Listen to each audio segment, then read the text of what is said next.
अभी तक देख रहे हैं आप, मैं हूं अवंतिका यादव। खबरें अभी तक पर हिमाचल की रणभूमि आज देख रहे हैं आप।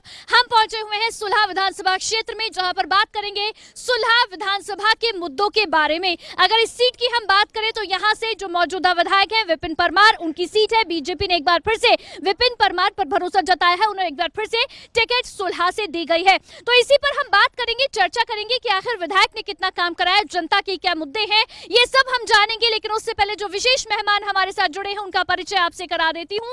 हमारे साथ आम आदमी पार्टी की ओर से रूपरेखा जी हैं, बहुत स्वागत मैडम आपका। साथ ही बीजेपी की ओर से हमारे साथ तनु भारती जी हैं, बहुत स्वागत आपका भी।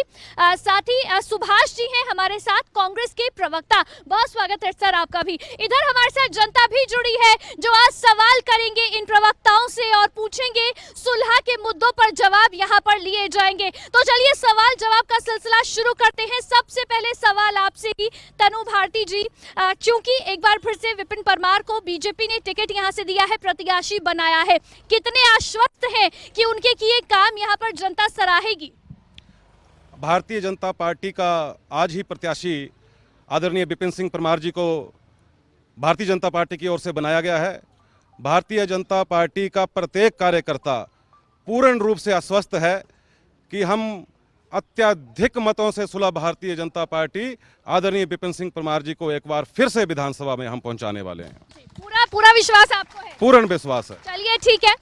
इस समय कांग्रेस में क्या क्या क्या चल रहा है यहाँ पर? वो कह रहे हैं कि पूरी तरह से विश्वास है, कांग्रेस क्या करेगी? हाँ, ये तो सभी पार्टियां अपने अपने कैंडिडेट के लिए प्रचार करती ही हैं। मैं सुभाष कुमार, कांग्रेस पार्टी की ओर से प्रवक्ता, कांग्रेस पार्टी की ओर से मैं बताना चाहता हूं कि हमारे जगजीवन पाल जी ने, जो कि पूर्व मुख्य संसदीय सचिव भी रहे हैं और बहुत से विकास के काम जो हैं राजा वीरभद्र सिंह के समय में उन्होंने काफ़ी कार्य किए हैं सोलह चुनाव क्षेत्र के अंदर का, और इस बार भी जीवन पाल जी ही हमारे प्रत्याशी होंगे। पूरे आश्वस्त हैं जीवन पाल जी होंगे प्रत्याशी? बिल्कुल जी, बिल्कुल। अभी खिचड़ी क्यों पक रही है इस सीट पर? ये अभी तक खिचड़ी कोई नहीं पक रही है जी, आज लिस्ट आने वाली है, बिल्कुल आने वाली है, और जीवन पाल जी हमारे प्रत्याशी। चलिए, आप आश्वस्त हैं जीवन पाल जी यहाँ से आपके प्रत्याशी होंगे। मैडम, आम आदमी पार्टी क्या करेगी? उन्होंने तो इतने काम कराए हैं, उनको विश्वास है जीवन पाल जी के काम यहाँ पर बोलेंगे। एक बार फिर से आम आदमी पार्टी क्या करेगी? बिल्कुल मैम, देखिए जो हिमाचल की जनता है इसमें अभी लोग बदलाव चाहते हैं। दो रिवायती पार्टियां जो अब तक चल रही हैं, बीजेपी और कांग्रेस, अगर लोग खुश होते तो एंट्री नहीं होती आम आदमी पार्टी की। और जिस तरह से केजरीवाल जी ने स्वास्थ्य और शिक्षा पे मतलब बहुत अच्छा काम किया, जिसकी विदेशों में भी मतलब तारीफ हो रही है, तो मैं तो यही देख रही हूँ कि लोग इस थर्ड विकल्प को देख रहे हैं, केजरीवाल जी की तरफ देख रहे हैं, बदलाव चाहते हैं। और लग रहा है हिमाचल की जनता थर्ड विकल्प ढूंढ रही है? बिल्कुल ढूंढ रही है, क्योंकि घर डोर टू डोर हमने किया है, तो जिस तरह से बेरोजगारी चरम सीमा पर है, तो महंगाई चरम सीमा पर है, तो और बिल्कुल जनता जो अभी बीजेपी और कांग्रेस से फेड अप है और थर्ड विकल्प देख रही है। चलिए, आप कह रहे हैं थर्ड विकल्प ढूंढ रही है इस समय हिमाचल की जनता। हिमाचल की जनता से भी बात कर लेते हैं। आप सब लोग यहाँ पर आज पहुंचे हुए हैं, यहाँ से मौजूदा विधायक हैं विपिन परमार। कितना काम करवाया विपिन परमार ने अपने विधानसभा क्षेत्र में? काम करवाया विधायक जी के काम से खुश हैं आप? मतलब सब लोग एक साथ बोल रहे हैं पूरे खुश हैं आप लोग? तो ये देखिए, ये जनता की ओर से बोल रहे हैं। आप लोग बोलिए यहाँ से, यहाँ पर क्या मुद्दे हैं सुलह के? सबसे पहले तो रोड्स के हैं, ठीक है। रोड चकाचक आपके रोड चकाचक है तो बाहर जाके देखिए रोड कितने चकाचक है। यहाँ पे आपको सबसे पहला मुद्दा आपको यहीं पे रोड का मिल जाएगा, रोड कितने चकाचक है। ठीक है, आप कह रहे हैं रोड की समस्या यहाँ पर है, रोड की समस्या है यहाँ पर जो उठा रहे हैं, लेकिन बीजेपी जी आप कह रहे हैं कोई समस्या नहीं है। ठंडा होगा, अदरवाइज कोई समस्या नहीं है। रीना से पहले की वीडियो भी हमारे पास इस रोड की है, और परमार जी के बनने के बाद भी की वीडियो भी हमारे पास। और यहाँ परमार जी इतने ज्यादा वोटों से जीतेंगे जिसका की रिकॉर्ड बनेगा। बोलो भारत माता की जी, बोलिए।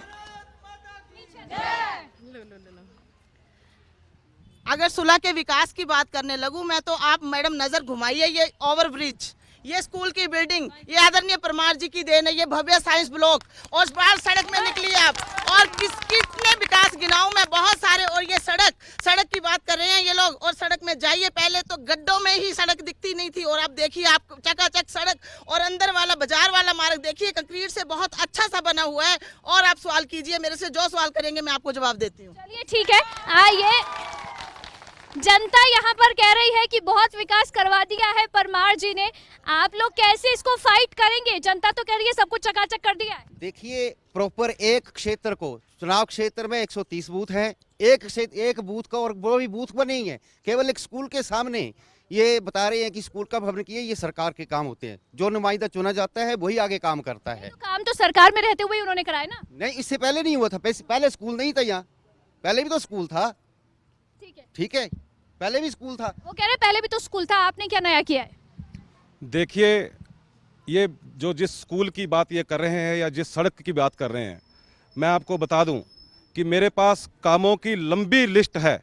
अगर आप समय दें तो मैं गिनाने भी शुरू करूं। ये स्कूल भारतीय जनता पार्टी के समय में 2012 में हमने इसका शिलान्यास किया था, और आज भव्य भवन इसका बनकर तैयार है। साइंस ब्लॉक 2018 में इसका शिलान्यास आदरणीय परमार जी ने किया, आज भव्य भवन, बच्चे यहाँ पर पढ़ाई कर रहे हैं। जिस सड़क की बात ये कर रहे हैं, मैं यहाँ ऑन रिकॉर्ड दावे के साथ कह रहा हूँ, लगभग 80 किलोमीटर सड़क हमने पीडब्ल्यूडी विभाग के तहत आदरणीय परमार जी ने यहाँ से कुछ लोगों ने सवाल उठाए कि सड़क की समस्या अभी भी है, गड्ढे हैं सड़कों में। मैं यही आपको बताना चाह रहा हूं, पिछले दिनों भारी बरसात हुई, मैं मानता हूं कि कहीं कुछ गड्ढे हो सकते हैं, लेकिन हमने बरसात का फॉल्ट है उसमें। पिछले 5 वर्षों में हमने 500 किलोमीटर सुलह विधानसभा क्षेत्र की सड़कों को पक्का ही नहीं, उनको मलमल की तरह मुलायम करने का काम किया है। खड्डे बरसात की वजह से हुए। खड्डे अब इतना बड़ा हमारा सुलह विधानसभा क्षेत्र, हिमाचल प्रदेश में सबसे बड़ी विधानसभा, छोटा मोटा कहीं कुछ हो सकता है, लेकिन अगर किसी को कुछ देखना है तो हम उसको ले जाकर दिखा सकते हैं। मैक्सिमम काम यहाँ पर हुआ है। जी बोलिए। बिल्कुल मैम, बिल्कुल आप देख रहे हैं जिस तरह से मेरे भाई तनु भारती जी बोल रहे हैं कि रोडों की जो हालत सुधार दी गई है भाजपा सरकार के राज में। तो अभी सुलह विधानसभा तो इन्होंने घूमी होगी पूरी, तो मैं बता दूं आपको, परोर से लेके बल्ला तक का जो रोड है, हाईवे रोड है, आज उसकी क्या हालत है। हर दिन कोई हादसा होने से वहां पे कब भाजपा सरकार वो काम कब करेगी? इनका कार्यकाल खत्म हो चुका है। एक पुल गग्गल में जो बनने वाला था, अभी वो उनका टाइम पीरियड खत्म है, पूरी जनता परेशान है, त्रस्त है। 1 साल से टाइम पीरियड ऊपर होने का, आज तक वो पुल नहीं बना पाए, हालांकि बिल्कुल छोटा सा वो पुल है, कोई बहुत बड़ा पुल नहीं। बताइए क्यों रुक गए काम जो कम समय में जिस प्रोर धीरा नोरा सड़क की बात मेरी बहन श्रीमती रूपरेखा जी कर रही हैं, मैं आपको बता रहा हूं कि वो 20 करोड़। एक सेकंड मैं एक सवाल ले लेती हूँ यहाँ से। आप बोले यहाँ पर देखिए सड़कों की बात हो रही है, सड़कों का मसला है, आप कह रहे हैं गड्ढे हैं यहाँ पर सड़कों में। गड्ढे सड़कों में हैं, पिछले 4 साल से गड्ढे भरे नहीं गए हैं। इनकी पार्टी के बंदे गड्ढे भर रहे होते हैं, पीडब्ल्यूडी वाले सोए होते हैं, वो सोए होते हैं, वो देखे होते हैं। नहीं तो फिर आपके नहीं फिर हवा है, वो कहाँ है? सोशल वर्क कहाँ है? वो पीडब्ल्यूडी कहाँ है? पीडब्ल्यूडी कहाँ है? अगर इतने ही है, अगर हम बोलना चाहते हैं, अगर इतने ही है तो इनको रातों रात 12 बजे स्वास्थ्य विभाग से क्यों उतारा गया? स्वास्थ्य विभाग से विपिन परमार को रातों रात स्वास्थ्य विभाग से क्यों उतारा गया? बोलिए। इस बात का जवाब दीजिए, स्वास्थ्य मंत्रालय से क्यों उन्हें रातों रात निकाल दिया गया? इसका जवाब मैम, हमें बड़ी खुशी थी कि सुलह विधानसभा से स्वास्थ्य मंत्री का आया, पर रातों रात 12 बजे इनको स्वास्थ्य मंत्री से उतारा गया। इसका जवाब ही देते हैं, बताए हमें विभाग से। एक ये बड़ा मसला है, क्योंकि विपिन परमार जो यहाँ से विधायक हैं, पहले वो स्वास्थ्य मंत्री थे और उसके बाद में उनका मंत्रालय बदला, उन्हें विधानसभा अध्यक्ष बना दिया, उनका स्वास्थ्य मंत्रालय छीन लिया गया। जनता उसी पर सवाल उठा रही है। सर मैं आपको बता दूं, ये भारतीय जनता पार्टी है, यहाँ हर कार्यकर्ता नेता है और हर नेता कार्यकर्ता के रूप में कार्य करता है। भारतीय जनता पार्टी में किस व्यक्ति को, किस नेता को क्या दायित्व निभाना है, ये हम नहीं, पार्टी तय करती है। जब माननीय विधानसभा अध्यक्ष जो मौजूदा हैं विपिन सिंह परमार जी स्वास्थ्य मंत्री थे, तो मैं सभी कांग्रेस के मित्रों को बताना चाहता हूं, उन्होंने इतनी महत्वाकांक्षी योजना हिम केयर, जिसका लाभ आज भाजपा ही नहीं कांग्रेस के मित्र भी ले रहे हैं, वो किसी और ने नहीं, वो हमारे भाई आदरणीय विपिन सिंह परमार ने दी है। जो मेरे दर्जनों हजारों लोग हिमाचल, मंत्रालय क्यों बदला गया? मैं बता रहा हूं, भारतीय जनता पार्टी में किस व्यक्ति को कौन सी भूमिका निभानी है वो हम नहीं, पार्टी तय करती है। पहले उनकी जरूरत तो स्वास्थ्य मंत्री के पद पर थी, पार्टी को लगा, मुख्यमंत्री जी को लगा, हमारे हाईकमान को लगा कि अब ये भूमिका इनको विधानसभा अध्यक्ष के रूप में निभानी है। और जब वो विधानसभा अध्यक्ष बने तो प्रदेश में विधानसभा में 2 सबसे बड़े कार्यक्रम, पीठासीन अधिकारियों का कार्यक्रम, और उसमें आदरणीय लोकसभा के अध्यक्ष ओम बिरला जी अगर आए तो उनको वो बड़ा कार्यक्रम करवाने का सौभाग्य भी विपिन परमार को है। बीजेपी की ओर से कहा जा रहा है वो तो पार्टी तय करती है और जहां पर जिसकी जरूरत होती है उस आधार पर बदलाव किया जाता है। जी बोले। सौभाग्य की बात कर रहे हैं। दवाइयों का घोटाला है, 30 करोड़ दवाइयों का घोटाला, सैनिटाइजर घोटाला। मैडम मैं भ्रष्टाचार के ऊपर बात करूंगा। भ्रष्टाचार की बात करें। मैं और तथ्य पे लेकर आए आप। मैं ऑथेंटिक तथ्य हैं। तथ्य पे बात करूंगा। एक आरटीआई ली थी, ठीक है, उसमें इन्होंने, तनु भारती जी मेरे बहुत पुराने मित्र हैं, और आरटीआई में इन्होंने अपने लोगों को फायदा पहुंचाने का काम किया है। इनके मुख्यमंत्री राहत कोष के और इनके पालमपुर जिला के अध्यक्ष 20,000 पे इनको दिया है। ये जो घोटाले की बात आप कर रहे हैं, घोटाले पर सवाल उठा रहे हैं, देखिए ये तो चलो बीजेपी के ऊपर आप उठा रहे हैं, लेकिन कांग्रेस का भी समय से पहले तब भी घोटाले की आवाज उठती रही है, भ्रष्टाचार। बताइए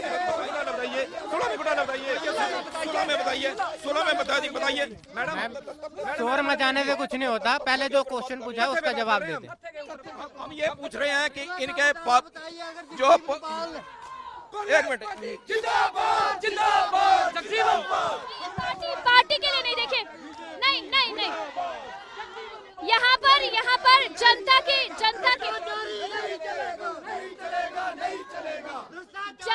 मुद्दों की बात है। ये इस समय देखिए वो तथ्य लेकर आए हैं, पूरी लिस्ट लेकर आए हैं, आरटीआई के माध्यम से जो जानकारी मिली, भ्रष्टाचार का बड़ा आरोप लग रहा है। मुझे 2 मिनट बोलने का मौका दें आप, क्योंकि जब मैं बोलने शुरू करता हूं तो आप चले जा रहे हैं। इन कांग्रेस के मित्रों के पास बोलने के लिए कुछ नहीं है। कांग्रेस के मित्रों के पास बोलने के लिए कुछ नहीं है। जब ये 2012 से 2017 के बीच में जीते हुए थे तो 5 साल इन्होंने कुछ नहीं किया। 17 में हमारी सरकार आई तो विपक्ष की भूमिका नहीं निभाई। इनके नेता 10 सालों से गायब हैं।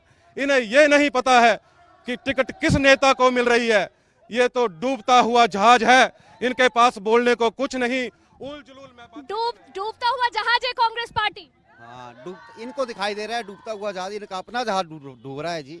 और दूसरी बात मैं बता रहा हूँ आपको, एनपीएस जो कर्मचारियों की ओल्ड पेंशन ओपीएस और एनपीएस का मुद्दा है, आज तक ये उन्होंने नहीं दिया। 1998 में भारतीय जनता सरकार की सेंटर में अटल बिहारी वाजपेयी थे, उस समय इम्प्लीमेंट हुई थी ये योजना। और 1 अप्रैल सुनो, मेरी बात सुन लो, पहले मेरी बात सुनिए, आप मेरी बात सुनिए। 1 अप्रैल 2003 को ये अटल बिहारी वाजपेयी सरकार ने बंद कर दी थी, और पूरे राज्यों में अभी जो ओपीएस है इसके लिए पूरे कर्मचारी जो हैं वो पिछले लगभग 3 महीने से एजिटेशन पर बैठे हुए थे, लेकिन उनकी कोई नहीं सुना। कोई उनके पास ना मंत्री गया ना विधायक गया, किसी ने बात नहीं सुनी। उसी तरह से आउटसोर्स कर्मचारी हैं, उनके लिए भी पॉलिसी बनाते बनाते वो पॉलिसी भी वहीं अटकी रही। आप ओपीएस का वादा कर रहे हैं जनता से कि ओपीएस बहाल करेंगे, और आप कहते हैं कि जब बंद हुई थी तब अटल बिहारी सरकार थी सेंटर में और सरकार ने कहा तो बंद करनी पड़ी, लेकिन अभी भी तो बीजेपी सरकार है सेंटर में, फिर कैसे वादा पूरा कर देंगे आप? कोई बात नहीं, उनको भी चेंज करेंगे। अभी 2024 में इलेक्शन आ जाएंगे उनके भी, वो भी चेंज हो जाएंगे। अगर नहीं हुई तो वादा पूरा नहीं होगा? फिर वादा तो पूरा करेंगे। पहले हमारी हिमाचल सरकार चेंज करेंगे, उसके बाद उनकी सरकार चेंज करेंगे, केंद्र में सरकार चेंज होगी, ये पक्का डेफिनेट है। नंबर 2 वो भ्रष्टाचार का मुद्दा है जी। भ्रष्टाचार किया हुआ है, इनको रातों रात 12 बजे पद से हटाया गया, उसका आज तक ये जवाब नहीं दे सके। ठीक है, भ्रष्टाचार एक बड़ा मसला सर उठाया जा रहा है। ये भ्रष्टाचार की बात किस मुंह से कर रहे हैं? लगभग पिछले 2-3 सालों से ये जिस भ्रष्टाचार की बात कर रहे हैं, आज तक इन्होंने क्यों नहीं FIR करवाई, क्यों नहीं इन्होंने कोई केस किया? मैं आपको बता रहा हूं, इनका नेता कोई नहीं है, ना दिल्ली में है, ना प्रदेश में है, ना सुलह में है। ये कांग्रेस डूबता हुआ जहाज है, ये आज नहीं कल खत्म हो जाएंगे। इनके पास बोलने को कुछ नहीं। जब ये थे तो विकास किया नहीं, विपक्ष की भूमिका निभाई नहीं। आज ये किस मुंह से वोट मांगने जाएंगे, मैं इनसे पूछना चाहता हूं। ठीक है, कांग्रेस कह रही है हमारे शासनकाल में अच्छा विकास हुआ, अच्छा काम हुआ। आम आदमी पार्टी कहां पर खुद को देखेगी, क्या काम करा पाएगी या किस आधार पर वोट मांगी? क्योंकि बीजेपी के पास भी वो कह रहे हैं हमने तो खूब विकास करा है। बिल्कुल मैम, जो आम आदमी पार्टी है, केजरीवाल जी की पार्टी है, तो बात ही काम की करती है। बाकी फालतू बातों के लिए तो हमारे पास समय नहीं। आपने देखा होगा कि जो भी बातें हमने गारंटियों में की थी दिल्ली में, वो पूरी की हैं। लगातार तीसरी बार हमारी सरकार रिपीट हुई है। पंजाब में अभी पूर्ण बहुमत से सरकार बनी है, गुजरात में पूर्ण बहुमत से सरकार बनने को जा रही है, और हिमाचल के लोग जिस तरह से, आपने देखा कि बीजेपी कांग्रेस 70 सालों से बारी बारी का इनका चला है, आपस में लड़ रहे हैं, बाकी काम तो इन्होंने कुछ किया नहीं है। आप कह रहे हैं विकास नहीं हुआ है, इधर जनता के अपने मुद्दे हैं जो जनता उठा रही है। आप लोग जिसको भी बोलना होता है हाथ ऊपर कर लिया कीजिए ताकि मैं आप लोग के पास ही आ पाऊं। अच्छा, इधर विकास की बात हो रही है। वो कह रहे हैं कि दरअसल आम आदमी पार्टी तो कह रही है दोनों पार्टियों ने मिलकर लूटा है, आप लोग कह रहे हैं विकास हुआ है यहाँ पर। मैडम, अगर विकास की और बात यहाँ भवारना से निकल के बात करें तो जो कभी ऑफिस सर्कल जो हम जिला में सुनते थे, धर्मशाला कांगड़ा में होते थे, वो आज भवारना में खुले हैं। तीन बहुत बड़े। ठीक है, अच्छा, शिक्षा और रोजगार क्या मुद्दा है यहाँ पर सुलह में? हाँ जी बिल्कुल, रोजगार तो यहाँ पे मुद्दा है। 8 लाख से ज़्यादा यहाँ पे बेरोजगार युवा हमारी हिमाचल प्रदेश में हो चुके हैं। भाजपा आए दिन करोड़ों की रैलियाँ कर रही हैं, तो भाजपा के लोग हमेशा जितने लाखों हजारों में लोग अपनी रैलियों में लेके जाते हैं युवाओं के लिए, तो पिछले 5 सालों में भाजपा सरकार ने क्या एजेंडा दिया कि वो यूथ को लेके अब रोजगार दे सकें। 8 लाख से ज़्यादा बेरोजगारी के युवा यहाँ पे हो चुके हैं हिमाचल प्रदेश में। बेरोजगारी बड़ा मुद्दा है, बहुत बड़ा मुद्दा यहाँ पे। और एक लेट मी कंप्लीट फर्स्ट, और पुलिस का घोटाला हुआ अभी भाजपा की सरकार में, तो भाजपा की सरकार ने क्या किया? उनके भाजपा की सरकार के नेता, उनके मंत्री इस मुद्दे में, उनके SSP DSP उनके संलिप्त पाए गए। मेरे भाजपा सरकार से मुद्दा है, सवाल है कि उन्होंने क्यों नहीं उनको निष्कासित किया? उनको निष्कासित करने की बजाय उनको वहां भी प्रमोशन की जा रही है। उनको मैम बेरोजगारी एक मुद्दा है मैम। हाँ जी, इनको अपनी रैलियों में भगाने के बजाय उनको रोजगार देना चाहिए था भाजपा सरकार को। बेरोजगारी बड़ा मुद्दा है जी, बोलिए। मैडम, 8 से 9 भर्तियां निकली, सब में स्टे लगे हैं। एक भी भर्ती, JOIT का भी भर्ती में स्टे लगे हैं, प्लस पुलिस भर्ती पेपर लीक हुआ। 8 से 9 लाख तक के पेपर बिके। जिन्होंने पेपर खरीदे वो पकड़ लिए, पर जिन्होंने पैसे लिए वो कहाँ पे हैं? आज तक वो कहाँ पे हैं? मैडम, बीजेपी के टाइम में ही ऐसा हुआ कि बीजेपी सरकार ने खुद इस जो भी हुआ इस पर संज्ञान लेते हुए कार्रवाई की, लेकिन कांग्रेस के टाइम में जो भी घोटाले हुए थे वो छुपा दिए जाते थे, किसी को नजर नहीं आते थे। वो ऐसा हुआ। बिल्कुल, देखिए इस समय जी, बोले, बताइए क्या मुद्दा है? ये हमारे कांग्रेसी मित्र देखिए किस प्रकार से गुस्सा कर रहे हैं इनको। यहाँ पर आप लोग जनता के तो जनता आई है यहाँ पर, आप लोग क्यों पार्टीबाजी कर रहे हैं? हम बता रहे हैं आपको, इन्होंने बेरोजगारी का मुद्दा उठाया जो सरासर झूठ है। परमार जी ने इतने सारे रोजगार के मेले लगाए, वहाँ हजारों लोगों को, कम सैकड़ों लोगों को, वहाँ नए युवकों को नौकरियों का मौका मिला। लेकिन अगर वो इतने यहाँ इंजीनियरिंग कॉलेज खुले हैं। अब पेपर लीक हुए मैम, वो FIR दर्ज हुई और बाकी जेल में है जो जिन्होंने गलत किया है। ये संज्ञान लिया और जयराम सरकार ने लिया कि दोषियों को बख्शा नहीं जाएगा, ये बोला गया है। योजना चलाई हुई है जिसमें कि बैंक आपको अच्छे से लोन दे रहे हैं, मोदी साहब की स्कीमें हैं। जिन्होंने नहीं करना उन्होंने उम्र भर नहीं करना। चलिए ठीक है, यहाँ पर कुछ युवा हैं जो उठा रहे हैं कि रोजगार मुद्दा है, बेरोजगारी बढ़ी है प्रदेश में, और जो पेपर लीक हुए आपके समय में, पुलिस भर्ती घोटाला, वो सब उस सब को लेकर सरकार को घेरा जा रहा है इस समय। देखिए, जब से भारतीय जनता पार्टी की सरकार प्रदेश में आई है, कई प्रकार की योजनाएं युवाओं के लिए मुख्यमंत्री जयराम जी लेकर आए हैं। स्वावलंबन योजना के तहत युवाओं को जो बेरोजगार हैं उनको ऋण दिया जा रहा है। युवाओं को 25% उसमें सब्सिडी है, महिलाओं को 30% सब्सिडी है, और विधवा महिलाओं को 35% महिलाओं को, विधवा जो हैं उनको सब्सिडी का प्रावधान ये काम तो आपने कराए, जो घोटाले या जो पुलिस भर्ती पेपर लीक मामला सामने है उसको लेकर सरकार को घेरा जा रहा है, उस पर आए। पहले मैं बेरोजगारी जो इन्होंने बात करी मैं उसका जवाब दे रहा हूं। भारतीय जनता पार्टी ने तो बहुत सी अनेकों योजनाएं जो रोजगार प्राप्त करने की युवाओं को हैं वो लेकर आए, लेकिन मैं इनसे पूछना चाहता हूं क्या ये बेरोजगारी केवल 5 वर्षों की है?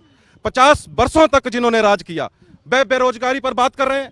सवाल तो आपसे पूछा जाएगा, सरकार में रहे। मैं आपको बता रहा हूं हमने बहुत सी अनेक योजनाएं लेकर आए जिससे युवाओं को, हजारों युवाओं को रोजगार मिला। ठीक है, अब इधर कुछ जो जनता के लोग हैं वो कहते हुए नजर आए हैं कि जब घोटाले कांग्रेस के समय में होते थे तब तो एक्शन भी नहीं होता था, अब कांग्रेस सवाल उठाती है। नहीं, आपको नहीं, एक्शन नहीं हो रहे हैं, अब भी नहीं हो रहे हैं, नहीं हो रहे हैं। अब कोई नहीं एक्शन नहीं हो रहा है उसके ऊपर। अच्छा। क्यों नहीं हुआ? सरकार उनकी क्यों नहीं की उन्होंने ऊपर उसको। दूसरी बात मैं ये बताने जा रहा हूँ कि जो बेरोजगारी का मुद्दा है सबसे भयंकर मुद्दा इस देश में फैल गया है। ये भाई साहब ने कहा, तनु भारती जी ने, कि ये पिछले 5 वर्षों का नहीं, ये काफ़ी पुराना है। लेकिन इन 5 वर्षों के बीच में जो बेरोजगारी दर बढ़ी है उसकी प्रतिशत मात्रा बहुत अधिक है। अच्छा। इस दौरान कांग्रेस के समय में भी तो कितनी थी? नहीं थी, लेकिन कम थी, अभी बहुत ज़्यादा है। इसी तरह से अभी हमारे वित्त मंत्री जी कह रहे हैं कि रुपया जो है वो मजबूत हुआ। कहाँ मजबूत हुआ है? डॉलर मजबूत हुआ है। उनकी स्टेटमेंट परसों ही आई थी कि डॉलर मजबूत हो रहा है। इसका मतलब है कि विदेशी करेंसी अगर मजबूत हो रही है तो हमारा जो है ऑटोमेटिकली, उनके कहने के अनुसार, कि ऑटोमेटिकली वो भी मजबूत है, बल्कि वो नीचे जा रहा है, उसका स्तर नीचे जा रहा है दिन प्रतिदिन। वो ठीक है, लेकिन आप कह रहे हैं कि बेरोजगारी उस समय थी पर कम थी, लेकिन इसमें बहुत ज्यादा है। बहुत ज्यादा बेरोजगारी जो फैल चुकी है किसी भी, और अगर किसी भी व्यक्ति को रोजगार दिया गया है तो वो अपने चहेतों को नौकरियां दी गई। चलिए ठीक है, आप लोग भी सब इधर आ जाइए, इधर आ जाइए, आपसे भी सवाल करते हैं, इधर आ जाइए, सब लोग इधर आ जाइए जी। यहाँ पर देखिए वो कह रहे हैं कि दरअसल पहले भी तो रोजगार नहीं था, पहले भी तो ये समस्या रहती थी जब कांग्रेस की सरकार थी रोजगार को लेकर। आप बताएं क्या है इस समय समस्या? मैडम ऐसा है, यहाँ पे कोई भी बेरोजगार नहीं है, यहाँ पे लेबर नहीं मिलती काम कराने के लिए। बेरोजगार कौन है? कौन कहेगा बेरोजगार है? खड़ा होके हाथ करे, मैं बताता तू क्या करता है काम।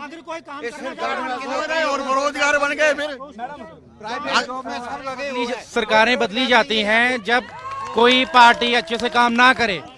इन सरकार को 5 साल का मौका मिला, 5 साल में इस सरकार ने क्या करा? अभी इनको हटाने का वक्त आ गया। हम ये चाहते हैं कि क्यों इन्हें फिर से मौका दिया जाए। रोजगार सिर्फ उस व्यक्ति के लिए नहीं है जो सोचता है कि मेरे को सिर्फ सरकारी नौकरी लगेगी, वही रोजगार है।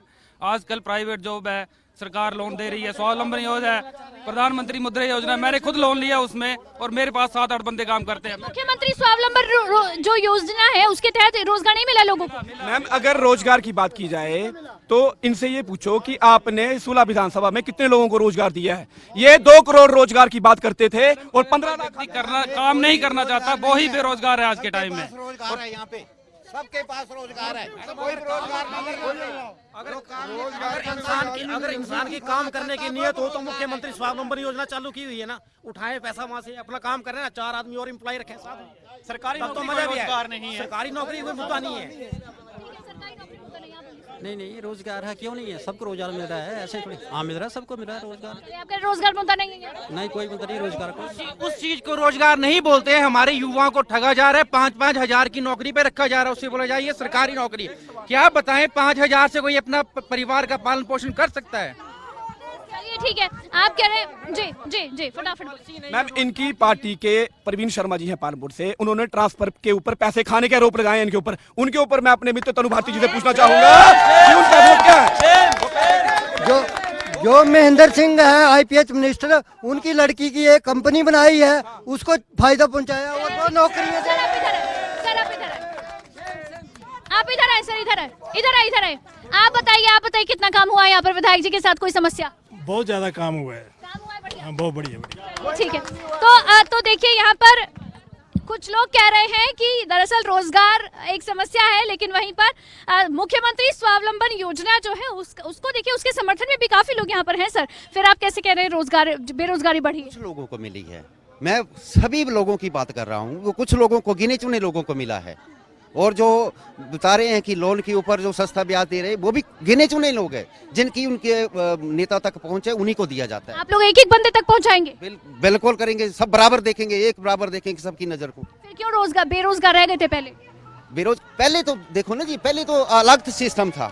हाँ, अब तो नया युग था। पहले इतने इंडस्ट्रियलाइजेशन नहीं थी, इतना हमारा कंप्यूटराइजेशन सिस्टम नहीं था। आज जो है वो सारा कुछ चेंज हुआ है, एडवांस हुआ है।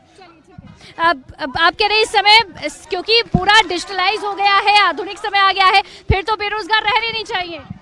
देखिए, मैं अपने कांग्रेस के मित्र से भी एक प्रश्न करना चाहता हूं। मैं इनसे पूछना चाहता हूं कि जब सरकार इनकी 2012 से 17 में थी तो इनके नेता कहां थे? क्या विकास कार्य कराए? कोई एक बड़ी योजना बता दें। अब जब 17 से 22 में ये विपक्ष की भूमिका में हैं तो इन्होंने क्या विपक्ष की भूमिका निभाई, मुझे ये भी बता दें।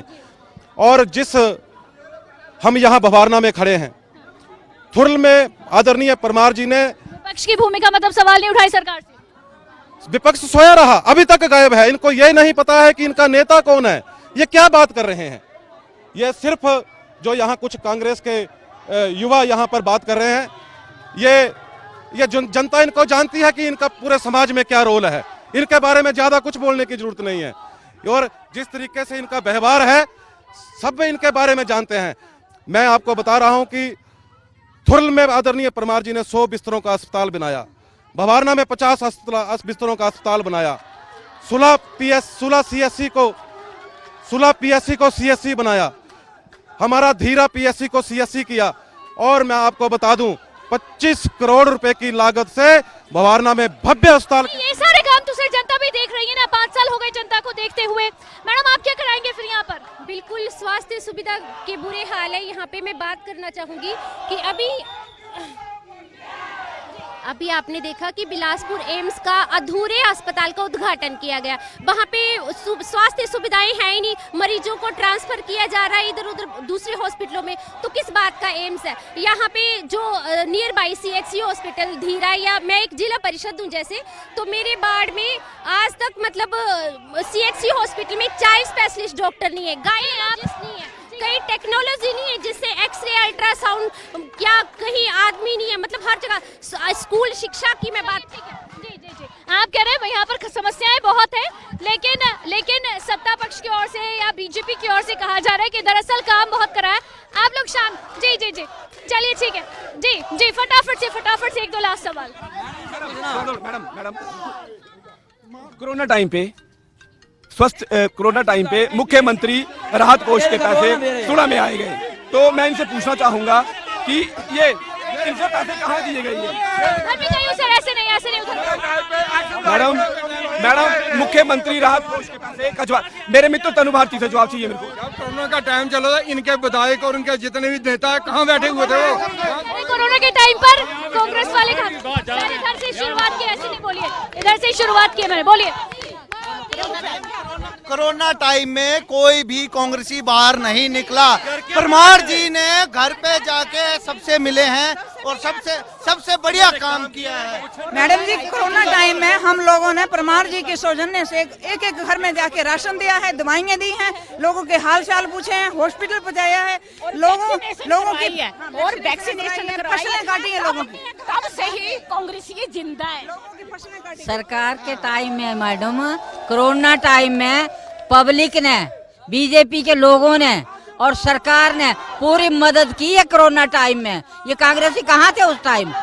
ये तो सामने नहीं आए। ठीक है, देखिए एक बात है कि वैक्सीनेशन में हिमाचल नंबर 1 बना था। प्रधानमंत्री खुद यहाँ आकर बोलकर गए थे और स्वास्थ्य मंत्री थे विपिन परमार। तो आप बताएं कहाँ पर सवाल, अब समस्या कहाँ पर है? क्योंकि कोरोना के समय में यहाँ पर लोग ही आवाज उठा रहे कि कांग्रेस के विधायक तो बाहर ही नहीं निकले। क्यों नहीं बाहर निकले?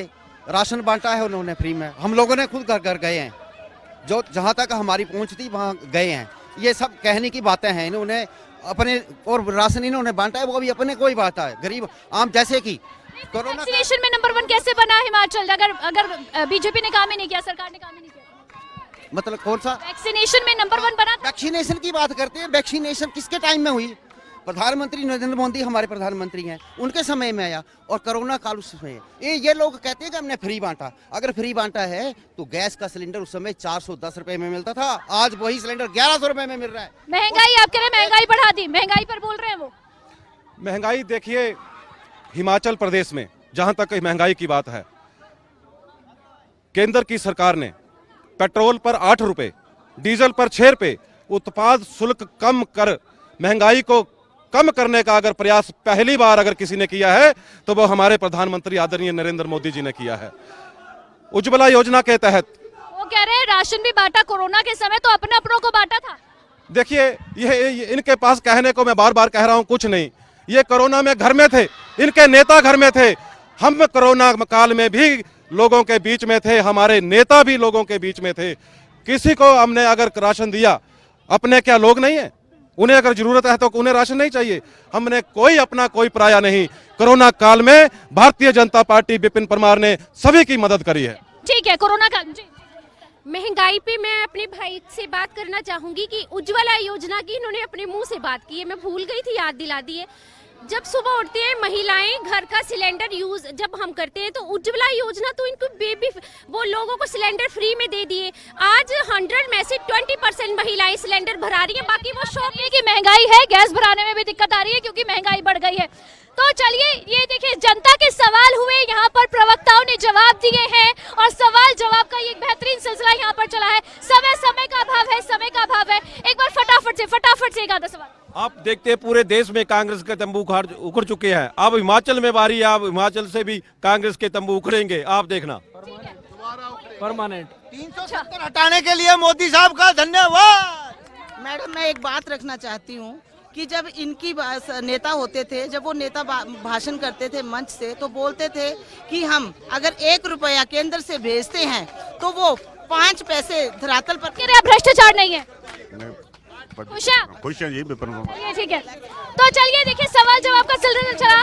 नहीं समय मैडम मेरा कांग्रेस वालों से एक सवाल है कि केंद्र में माँ बेटा बिल पे, हिमाचल में माँ बेटा बिल पे, इसमें कांग्रेसी वाले को क्या प्रतिक्रिया है? ये जवाब दें इसका। अगर इनके नेता आटा लीटरों में बेच सकते हैं तो ये कुछ भी बेच सकते हैं। फिर आटा लीटरों में।